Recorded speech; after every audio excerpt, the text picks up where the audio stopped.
Welcome to the Businessmen and Women of Color podcast. I am your host, Ann Austin, and it is my pleasure to bring quality programs to all of you. I am so excited to be here yet again with two amazing speakers that is doing phenomenal things in the music industry. And so I would love to have them to talk about what they're doing and all their initiatives on the podcast today. Please be sure to listen to this podcast as well as all the podcasts from all the pages listed on this platform because these speakers are giving out tremendous and incredible information that you do not want to miss. You can't get it anywhere else, so take advantage of this unique opportunity. Just in case you did not know, the purpose of the Businessmen and Women of Color podcast is not only to share our industry information, but we're also using this information to encourage working professionals and career seekers to enter their line of work.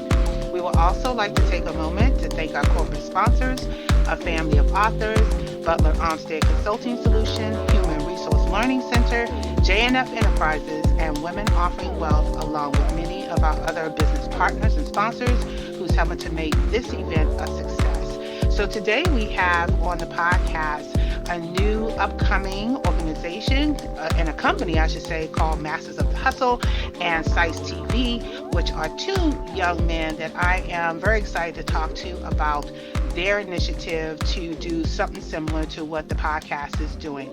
So I'm going to read a little bit of a combination of the bio, and then we're going to get right into the podcast. With a creative eye and ear for art, music, and photography, Willie Kirby is the creator behind the rising TV web show that highlights entrepreneurs' products, services, skills, and accomplishments called Masters of the Hustle.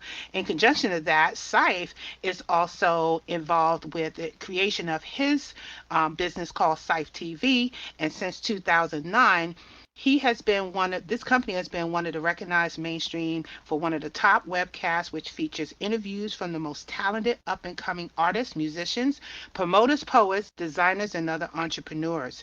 And so with the both of them networking together, they are able to tap into the streets of everyday life for individuals across the country so that they can help them with their success. And so I want to welcome both Scythe and Willie to the podcast. Welcome, guys. Welcome. Hello. Hello, everyone. Hello. Thanks for having me. Absolutely. I know this is a little, difficult, but we're gonna get through it. So first of all, I would like to thank you both for being on the podcast and being an inspiration for some of the young men, and matter of fact, many of the young men out here who want to do what you do online and through the web and also through the internet. So what I want to do is start with Willie, so you can tell us a little bit about your background, where you're from, and how did you get into the music industry? Not necessarily music industry, but we're sort of sliding in. We're in the film industry, so music is a passion, of course. But with this effort here, we're going into the film industry with a big bang. But I'm Will Kirby. I'm from originally from Newport News, Virginia. I've stayed in Richmond, Virginia, also Fayetteville, North Carolina, and I'm currently in the DMV, which is the DC metro area. And my background is just always a creator first. I love music. I love being creative. Ideas all day. I could, I just like to tap into my creative side. So anything that's creative is definitely what I plan to do, and it's my passion. And what we had a chance to do is I teamed up with Sice TV, and he's an excellent videographer. I mean, you name it, he can do it. And I felt like he was the best person to talk to.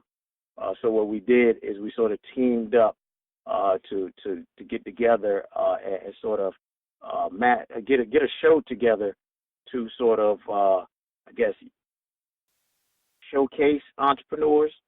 We felt like it was plenty of people out here that just aren't being exposed, and we wanted to just bring that to the forefront. Okay, Saif, if you could tell us a little bit about yourself and how did you get into the industry that you're in? Right. So I'm born in Harlem, raised in the Bronx.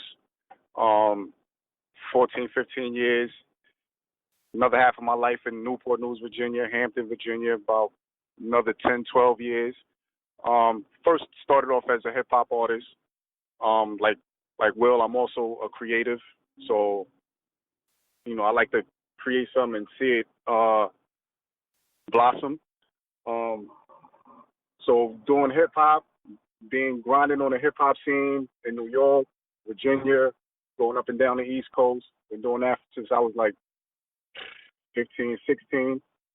I'm 40 now, so around 2009 is when I started Sites TV because I was looking to transition behind the scenes, but still have a grip in the hip hop community and the hip hop world.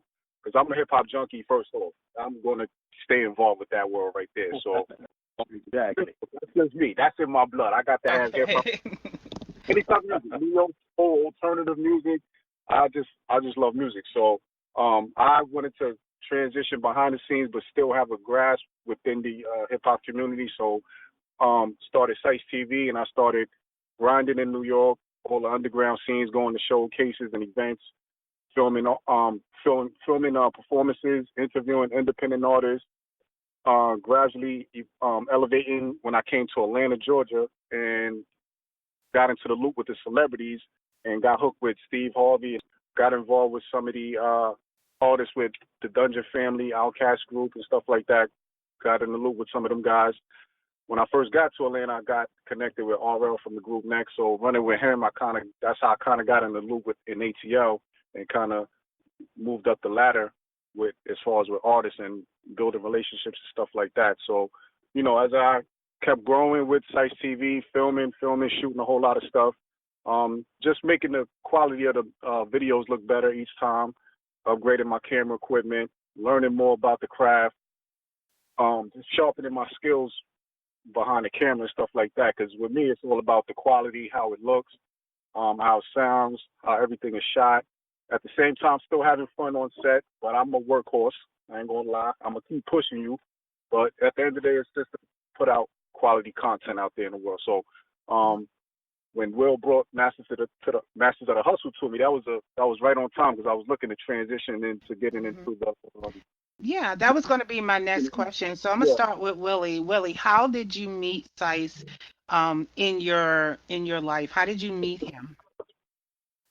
In the Hampton Roads area. I met him in the Hampton Roads area through some other friends, just some around the way friends, and sort of connected with him through hip hop. I mean, just like he mentioned, I'm a hip hop junkie, also.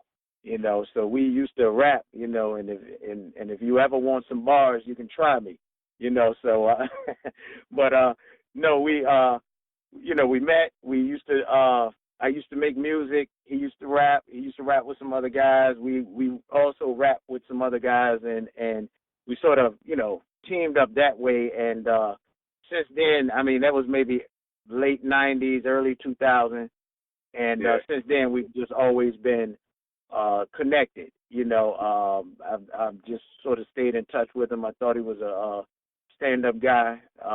We always sort of vibe well, and we see each other over the years and just sort of hang out and chill and chop it up a little.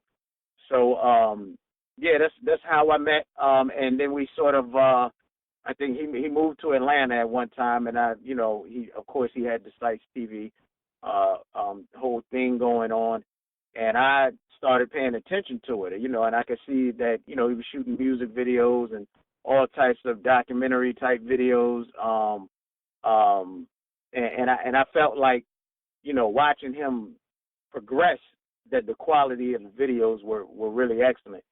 So what I started to do was just pay attention to what he had going on and keep checking in on what he had going on. And then when I came up with this idea of Masters of the Hustle, I just thought he was the best person for what I was trying to do, and I felt like he would be able to transpire everything that we needed to show about entrepreneurs and to our audience.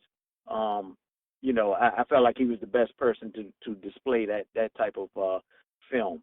So Okay. sort of, how we did it. Okay, so this leads into my next question. First of all, I want to just applaud the fact that you two came together, two people who in the hip hop world that have totally different backgrounds, totally different ways of expressing themselves through music and film, and able to collaborate in a way that you are not only producing what your craft is, but you're also showing other people how they can do it too. And this Right. leads into the next segment, which is why did you guys focus just on the entrepreneurship? Because most people in your situation would just stick with just producing the music or just doing the video. What was it that you, what was that thing that said, okay, you Yeah. know what? I think I'm going to focus on entrepreneur, and I'm going to start with Sice to answer that question. I think with me, I'm real big on branding, so it's all about an overall look. When we putting out the content, I'm looking at everything as far as like merchandising, other little stuff that we can put out there that can possibly sell, or just move the brand further and just put it out there in a bigger market and stuff like that. So with me, that's me. I'm real big on branding, so it's about making it a business and taking it to levels that as far as we could push it. So that's me. I'm into branding. I can probably Okay. answer since it was my idea. Um, So I did. and Okay. It's yeah, Sky. it was my idea, and I'll tell you exactly why, and I'll be really clear about it because it was a very important idea to me. Um, me, just with the current state of let's say African Americans in this country, I just felt like some things were missing. I just felt like, and for example, I'll put it this way: I walked into a mall, and the whole mall, not one store was represented by an African American a person or owner, and I started to feel some type of way about that. You can't tell me that it's no African American business owners who would love to be in that mall or any other mall. And I started just looking at some of the things like why aren't we being displayed and exposed the way that these other groups are. And what I started doing, I mean, and maybe someone else could probably, sort of relate. I started watching the Hidden Color series, and I actually started taking notes. And what they have are some of the ills of the African American, I guess you could say experience. And then they started to break down the solutions, and they broke it down to a point where how we wanted our politicians to sort of go into saving us and doing all of these things for us.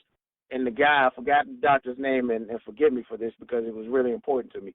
Um, he spoke about the fact that if we want politicians to move on the things that we want them to move on our special interests, we have to have money to do so, because politicians are paid and then they represent the people who donate money and pay for their candidacy. So with that along, and along with the fact that every time that some type of event with an African American happens and people say, hey, support African American businesses, I had to ask myself, who are these businesses? And if I didn't know who these businesses were, then I guarantee you there's a million other people who don't know who these business owners are and African American businesses.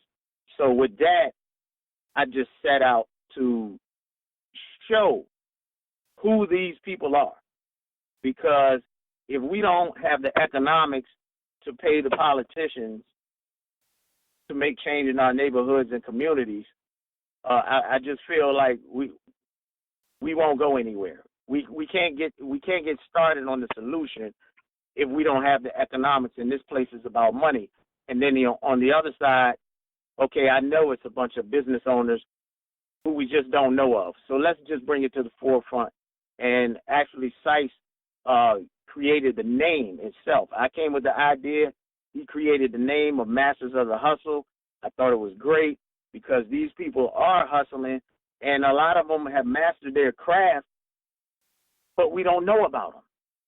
So we Absolutely. set out to Absolutely. find, yeah, so we set out to find these people, and we just started doing like basically a documentary slash motivational thing because we want the people that we interview, the owners that we interview, to motivate others to do the same types of things, or is maybe they don't understand how easy or hard it is to do some of these things that other business owners do.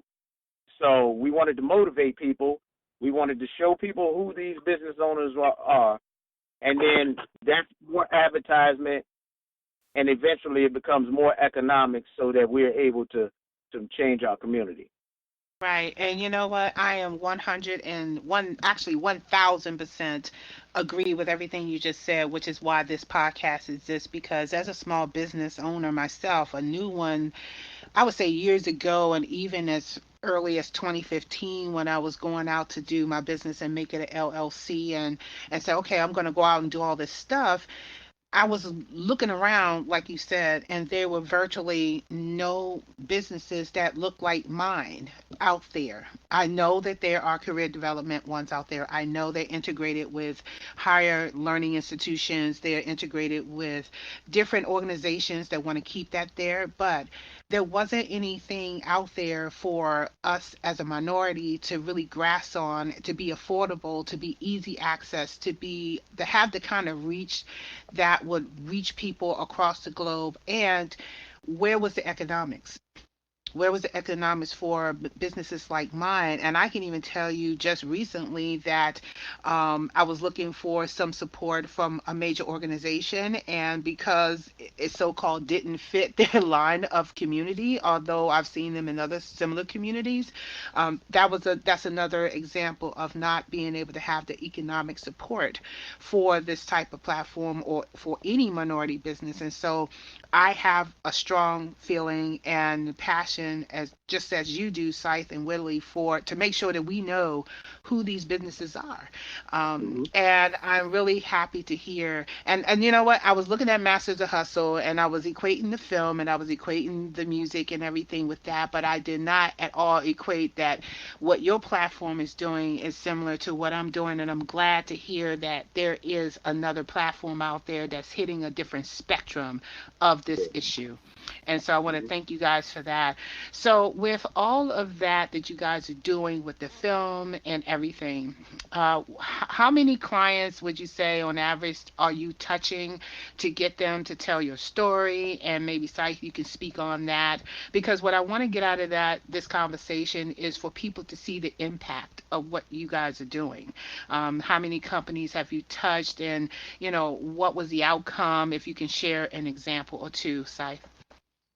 Um, I think what I just saw recently when Wink shared with me the recent episode we did, episode 4 with Mike Clemens at the Juice Bar, Alaskan Road, Virginia Beach. Someone saw the episode. We just put it up, and they saw the episode. They liked it, and they said they was going to stop by when they're in the area. So that what it is, it's to start giving that awareness out there, letting people know where these people are, how they can get in contact with them if they need their services, things like that. So, and really, I let Wink handle that part of trying to reach out and finding these people. I more handle like the social medias, making sure the media is edited and shot, promoting it and stuff like that.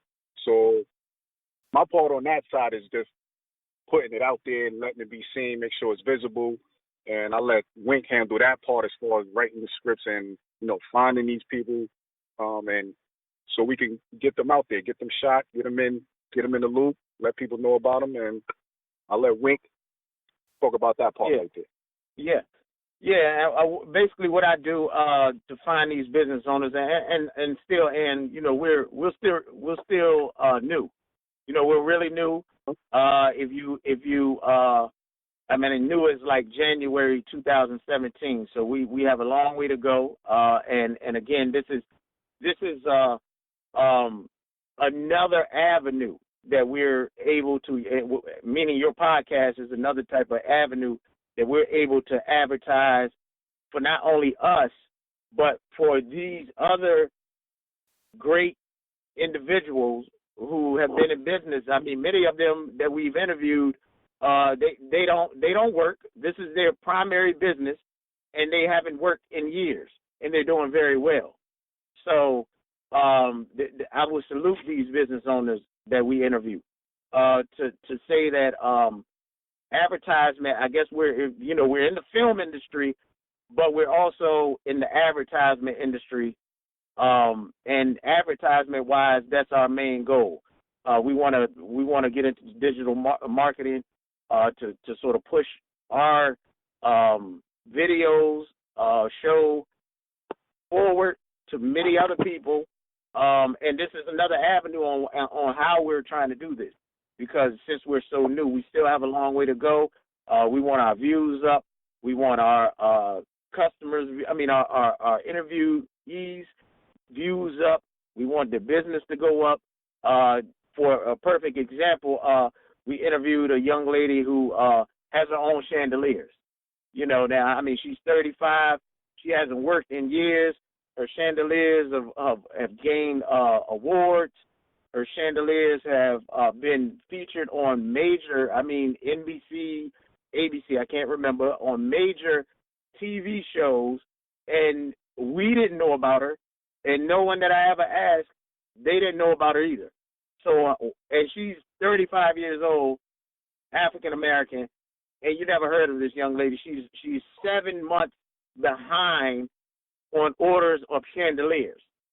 So, so for us just to interview her, then we interview another young lady whose business, U-Turn Spaces, LLC.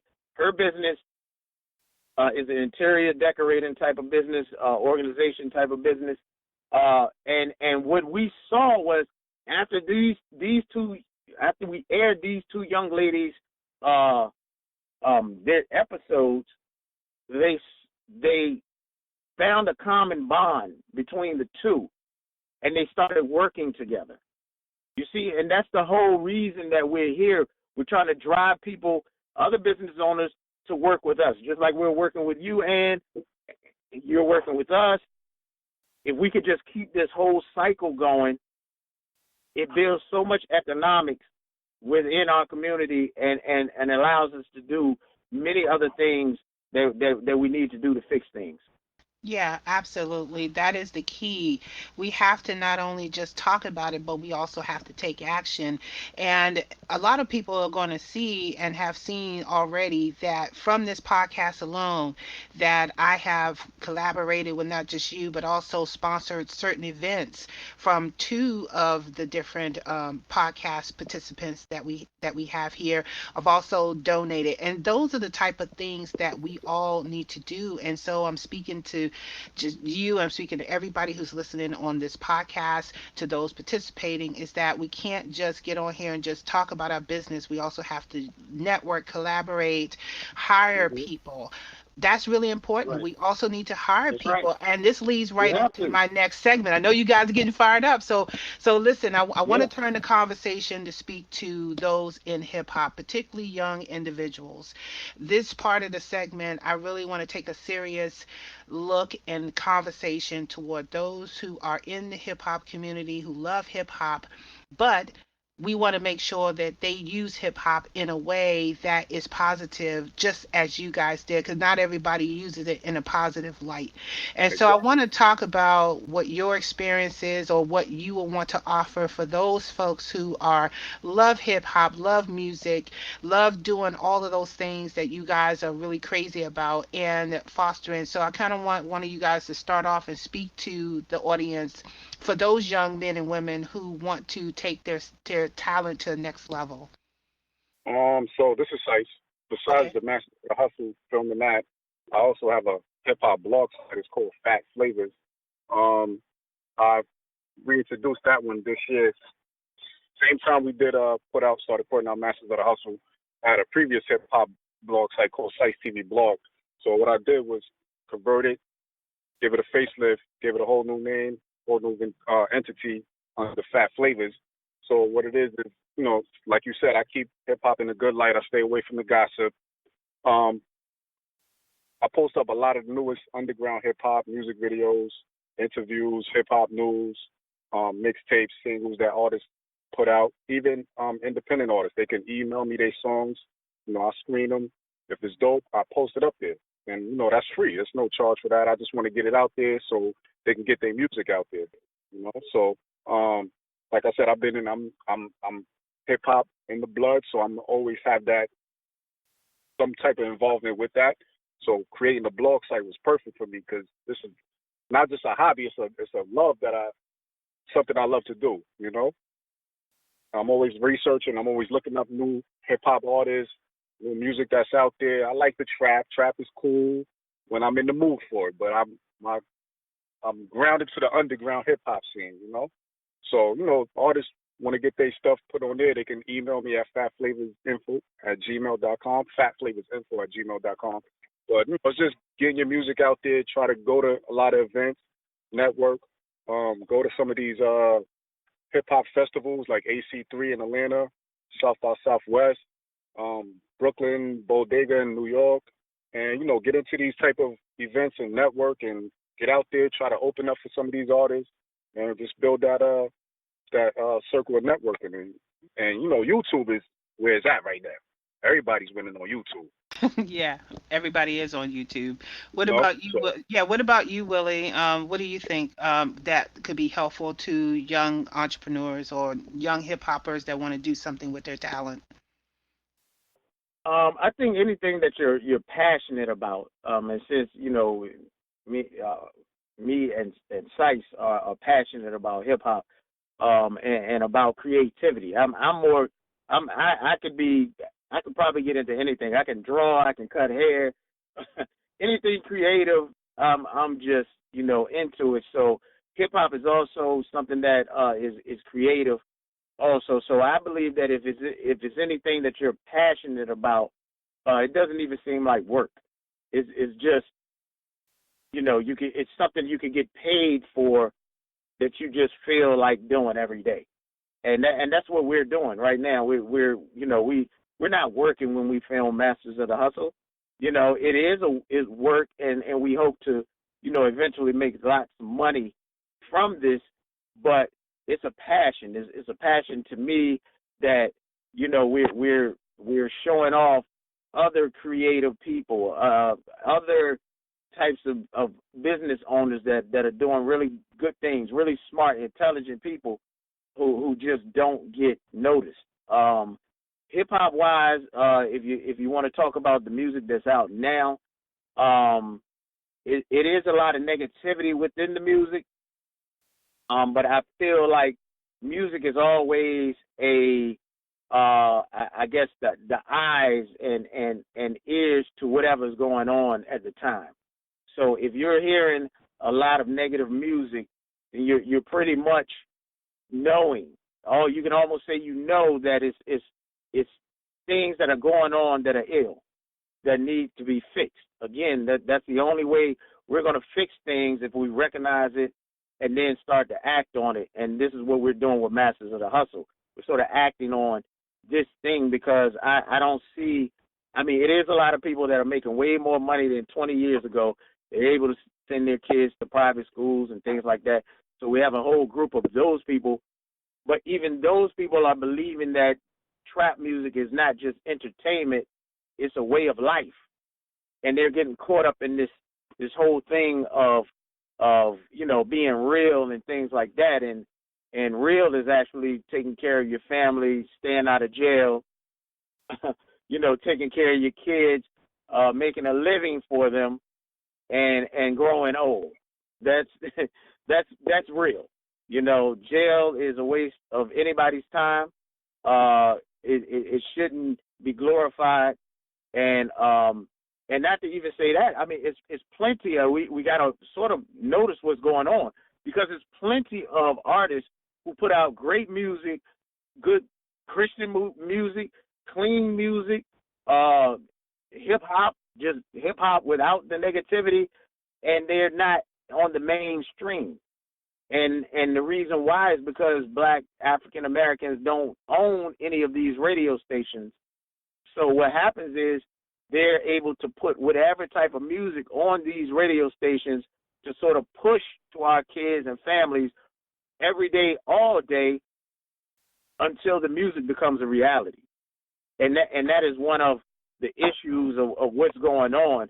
And so we have to get back to the economics. Again, I always stress economics, because once we get to the economics, then what can we do? We could buy our own radio stations. What also can we do? We can buy our own TV stations.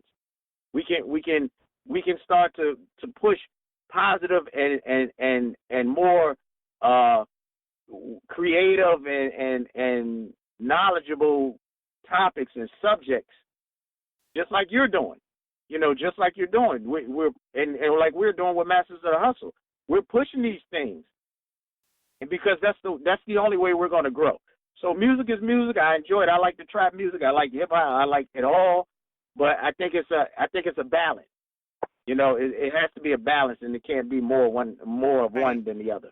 Exactly. And I just want to repeat the 2 points that you made in your conversation, which was very key that people need to remember from this conversation. Is one, you pretty much said critically that we don't own any of these items that allows us to be able to raise awareness and to manage our economic status by not having a radio station, by not having the rights to choose what is being consistently put out on the media and fed to our kids or our adults until it becomes a reality.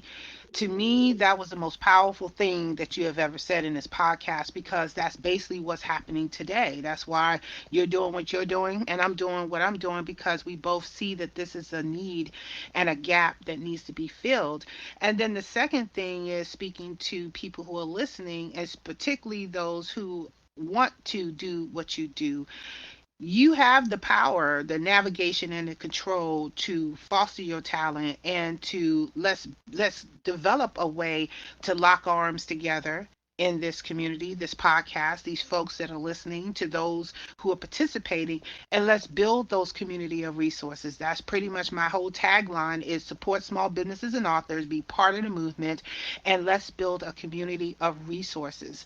We could sit here all day and be on this podcast and talk about all these issues, but until we actually take action that is going to drive a result, that's going to drive people to work together and say, we have a solution over here, we have a solution over there. Yes, it's an uphill battle. Yes, it's going to be problems. But in the end, we can win if we all stick together, and that is very paramount. So I want to ask this one last question for the two of you, and I'll start with Saif, is what do you need for your business to grow? You guys are new, you're doing phenomenal things already out the gate, and it's only been 5 months. So I can imagine what you guys are going to do later on. But what do you need for Saif TV in order to thrive? Saif, you can go first. Mm-hmm. Well, like we're trying to reach a bigger platform, so I think getting into that level will help us jump to where we need to get to and get to the people that we need to get to around the world and stuff like that. So I think maybe just getting to again with a platform that has, or entity that has a bigger platform that can help us get to where we need to be as far as growing this as a company, maybe opening our own studios, stuff like that, employing people, things like that. So that's what we're really trying to get into. Get into a position where we can help others, bring other people in, and not just our own kind of people, but the Latino community and stuff like that. So, I mean, just trying to reach a entity that has a bigger platform. I don't want to say corporate. I guess trying to watch my words. um, I think that's what it is. I'm not, I like the grind of it. Trying to get there slowly but surely, but it's eventually trying to make that goal and get into a position where we could pull other people in. Right. Okay. And Willie? With us, and my goal, one of my goals, I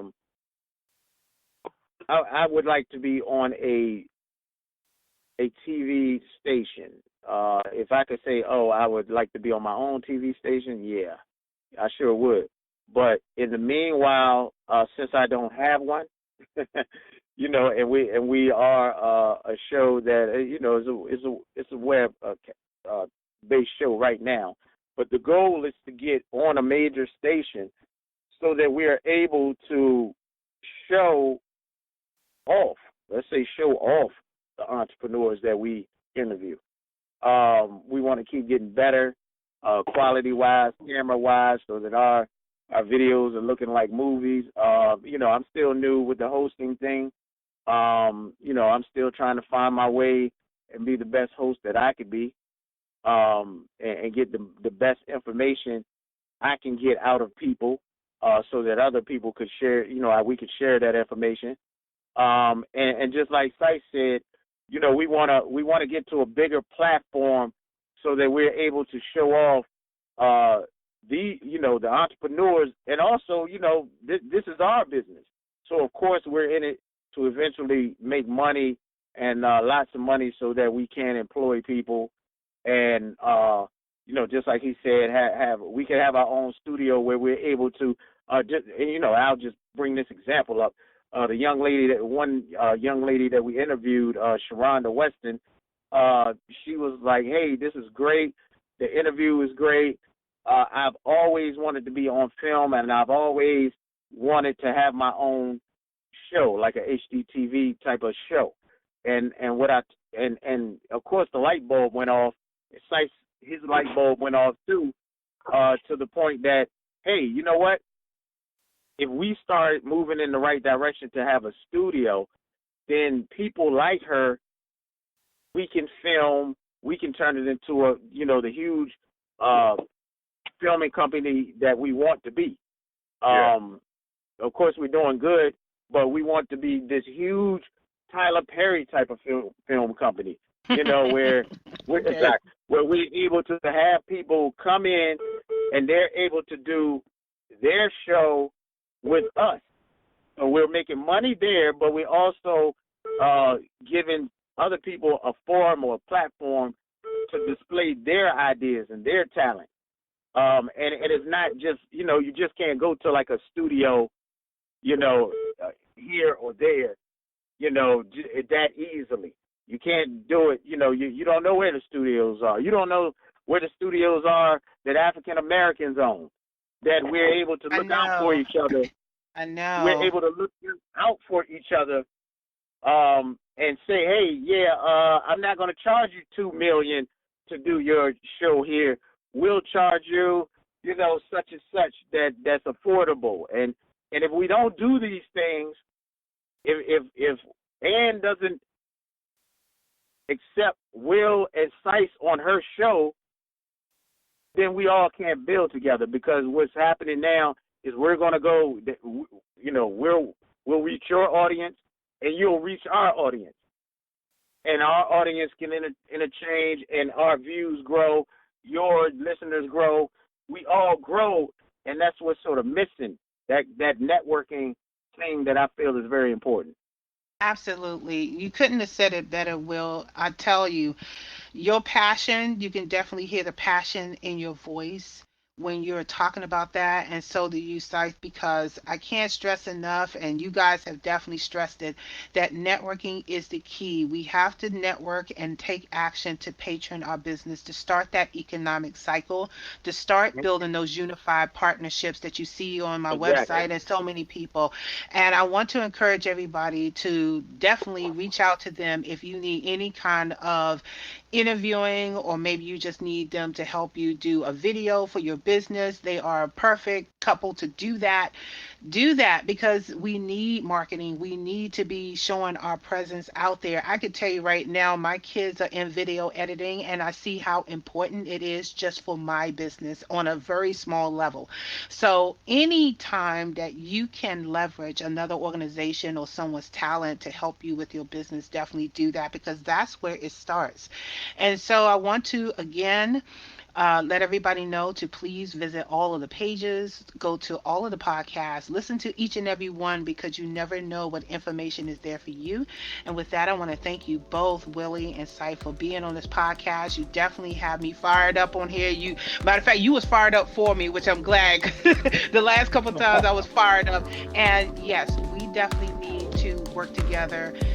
We are going to work together. I'm going to say we are going to work together because definitely this is something that's needed. And if nobody else sees this passion, we both do. So everybody, please check in, call us, call them, call anybody on this podcast, not just listen to it and act on it. And with that, I want to thank you guys for being on the podcast and really being an advocate to stand up for minority businesses.